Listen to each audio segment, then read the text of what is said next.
국민의힘이 사실상 전당대회 모드에 돌입을 했죠. 당권 주자들도 잇따라 목소리를 키우기 시작했는데요. 경선 룰 문제와 이른바 윤심을 놓고 본격적인 정쟁에 돌입한 모양새입니다.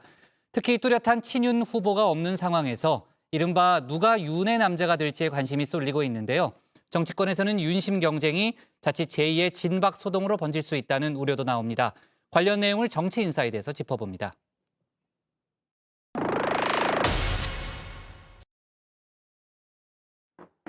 늦어도 내년 3월 초 국민의힘의 전당대회 개최가 유력하죠.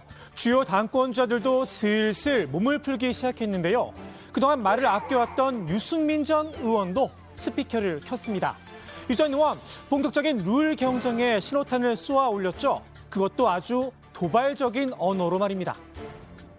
유승민 한 명을 어떻게 이겨보겠다고 지금 전대 룰을 7대3을 뭐 9대1로 바꾸고 별 이야기 다 나오는데 저는 굉장히 좀 삼육 코미디 같은 이야기다. 국민의힘이 아니고 당원의 힘이지. 또 무슨 10% 이야기 나오는데 그게 10% 정당이지. 그게 국민의힘이라고 할 수 있겠습니까? 유 전 의원은 기존의 7대3 룰이면 승리가 가능하다 자신감을 드러내기도 했는데요. 당내 평가는 조금 다르죠. 경기지사 경선 때를 생각해 보라는 겁니다. 유승민 의원은 이제 강점이 산토끼는 좀 잡는데 집토끼를 못 잡잖아요. 그래서 지난번에 경기도지사 룰이 5대5였어요. 그때도 졌어요. 물론 그때는 양자구도였죠. 근데 이번에는 이제 3자구도가 될지 몇 자구도가 될지는 모르겠지만 7대3이에요, 현 룰이. 그렇죠. 더 힘들어진 거죠. 그래서일까요? 의외로 기존 7대3 룰을 유지하자는 당권 주자들도 꽤 있습니다. 현재 정도의 당헌 당규가 역사가 있습니다. 그게 2002년인가 거의 20년 정도 됩니다. 역선택 방지 조항을 넣는 거에 대해서는 찬성입니다. 그리고 거기는 또 당원도 또 포함이 또 돼 있습니다. 그러니까 사실상 7대3이라고 해도 지금 벌써 한 8대2 정도의 당원 8 그리고 비당원 5층 2 정도? 아마 그 정도일 겁니다. 그래서 그 정도면 뭐 굳이 우리가 바꿀 필요가 있는가? 결국 당이라는 것은 어떤 민심의 그 파도 속에서 서야 되거든요. 저는 역선택 방지 조항을 넣는다면은 뭐 지금 같은 비율도 7대3 손색이 없다. 국민 여론상 역선택 방지 조항이 들어가면 유승민 후보가 그다지 크게 부각이 되지는 않을 거다라고 봅니다. 다만 당 지도부는 당원 비율을 높여야 한다는 입장인데요. 정진석 비대위원장은 당 대표를 뽑는 선거라며 최근 책임 당원 숫자가 늘어난 점도 고려해야 한다고 밝혔습니다. 그런데 말입니다. 최근 늘어난 책임 당원, 바로 이 때문에 룰 개정을 해선 안 된다는 목소리도 있습니다. 최근에 좀 집단적으로 우리 당의 당원 숫자가 늘어나는 경향이 좀 있습니다. 특정 세력들이 당원 가입을 많이 한다 이런 우려들도 좀 있거든요. 그러니까 제가 보도 본 걸로는 정광훈 정광훈 목사를 비롯한 이제 그쪽 분들도 많이 온다는 얘기도 글쎄, 보도예요. 그냥 글쎄, 9대1 반대시군요. 뭐 반대라기보다는 우려? 좀 신중해야 되고 뭐 좀 조금 더 부정적인 쪽이라고 말씀드릴 수는 있겠네요. 그래서. 정광훈 씨 쪽 사람들이라 최근 2단 논란이 불거지기도 했는데요. 혹시나 2단의 힘이냐는 뒷말이 나올지도 모르겠습니다.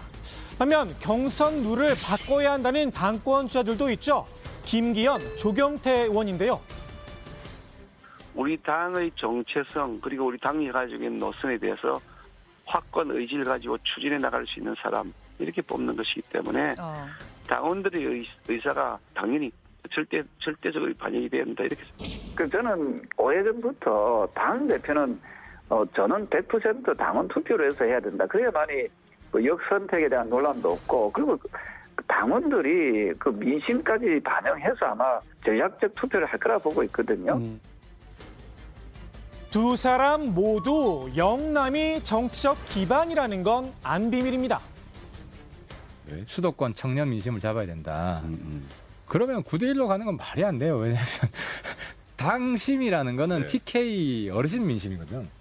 우리 당 당원의 거의 절반 이상이 솔직히 말해서 영남은 이 당의 어떤 그 공천을 받으면 거의 이제 당선될 확률이 높지 않습니다.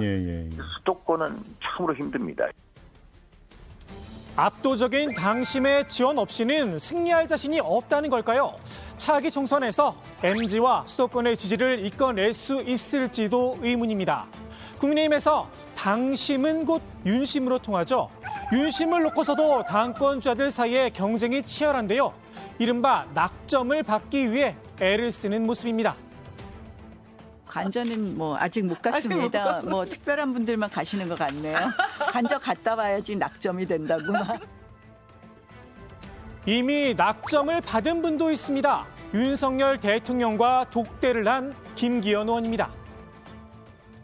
사실 뭐 윤석열 대통령님하고 저하고는 자주 뭐 이렇게 만나기도 하고 전화도 하고 그렇게 하거든요. 자주 소통하는 관계이기 때문에요. 만나기도 하고 같이 식사도 하고 빈번하게 있는 일이기 때문에 뭐 그 새삼스럽게 말씀드리는 상은 아닙니다.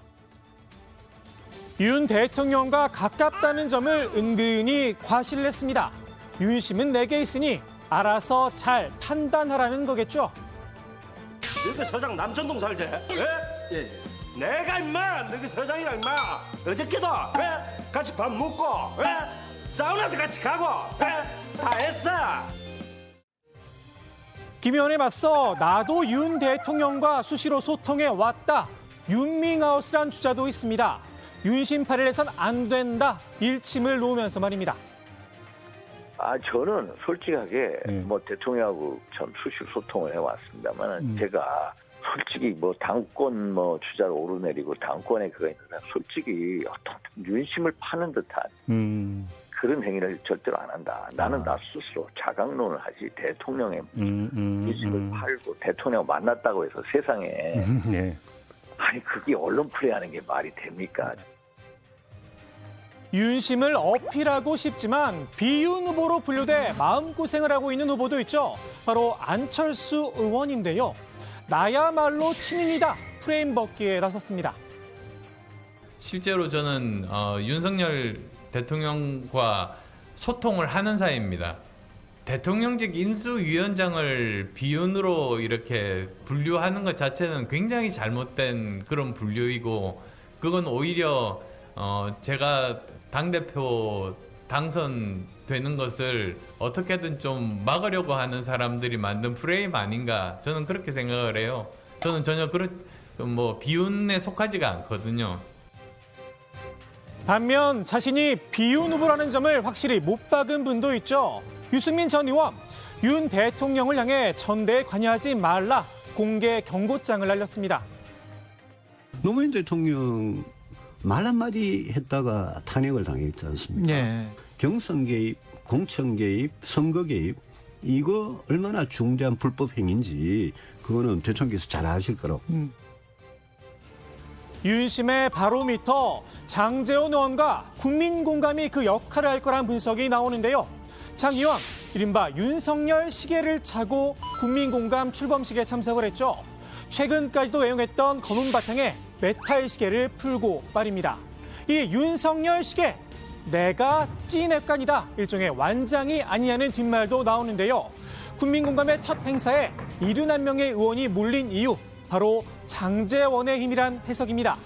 국민공감은 어디까지나 공부 모임일 뿐 개파가 아니다 선을 긋고 있는데요. 개파 모임하고는 관계없다는 게 느껴지지 않습니까? 그렇게 갈 것입니다. 네. 그게 바람이고요. 국민들의 바람이고요. 네. 좀 지켜봐 주시고 자꾸 개파 이렇게 하지 말아주세요. 국민의힘 지도부도 우리 모두가 친윤이라며 확대 해석을 경계했습니다. 대통령이 성공하지 못하면 뭐 당에 이로울 게 없잖아요. 그렇기 때문에 대통령 성공을 위해서 함께 가고 또 대통령을 도와드릴 땐 도와드리고 견제할 땐 견제하는 거기 때문에 당 전체의 모든 의원들이 다 친윤이라고 보는 게 맞지요. 글쎄요, 우리 모두가 친윤이라고 하기엔 소외된 인사들도 있었는데요. 누구나 참여 가능하다던 국민 공감, 애초에 초대를 받지 못했다는 분도 있었습니다. 아니, 당협위원장도 일부 간 것 같더라고요. 근데 저한테는 오라고 하신 분이 없어가지고 아하. 이게 약간 선별적으로 초대를 하는 이 약간 리미티드 에디션 같은 느낌이 있는 것 같습니다. 초대 못 받으셨습니까? 저는 못 받았습니다. 국민 공감을 개파 모임이라고 하기엔 너무 숫자가 많다는 해명도 있었죠. 거꾸로 너무 인원이 많아 공부 모임이라고 보기 어렵다는 반론도 나왔습니다. 전당대회용이고 당권용이죠. 예. 그리고 윤석열 대통령이 당을 컨트롤하고 하는데 필요한 교두보라고 본 거겠고요. 네. 뭐 70명이 무슨 공부를 합니까? 7명이 하기도 어려운데. 네. 그래서 저거는 공부를 빙자한 이 소위 말해서 당권 모임이죠. 전대가 가까워질수록 윤심을 얻기 위한 경쟁은 더 치열해질 듯 싶은데요. 내가 진짜 진윤이다. 서로 우열을 가리려는 움직임도 커지겠죠. 정치권에선 벌써부터 과열을 경고하는 목소리도 나옵니다. 오늘 정치인사이드 이렇게 마무리합니다. 친윤과 비윤의 문제도 있지만 친윤 당권주자 내의 갈등과 충돌도 예견된다. 제2의 진박 소동 같은 거 하면 안 된다는 거죠.